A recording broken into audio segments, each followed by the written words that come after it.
CEO ng US-based na Alegre de Pilipinas na si Janice Tentler.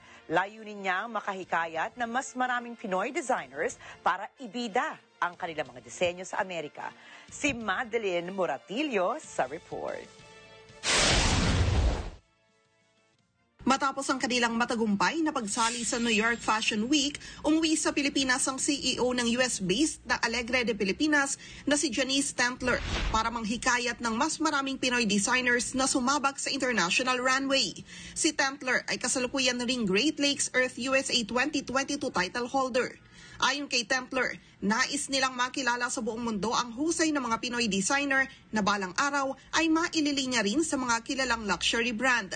Ilan sa kilalang Pinoy designer na nakasali sa New York Fashion Week event ay si Jerry Feniza. The Alegre de Pilipinas is the bridge to all the dreams of designers that has no way to go for a fashion week like in New York, Paris, Milan, Orlando. So that's why I created the Alegre de Pilipinas.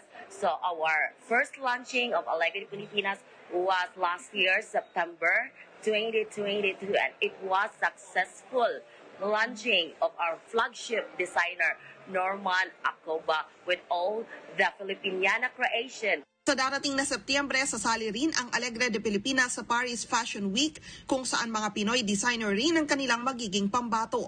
Inanunsyo naman ni Tentler na siya lang ang nag-iisang may-ari ng Alegre de Pilipinas at pinutol na rin niya ang kanilang koneksyon sa kanilang dating partner dito sa bansa.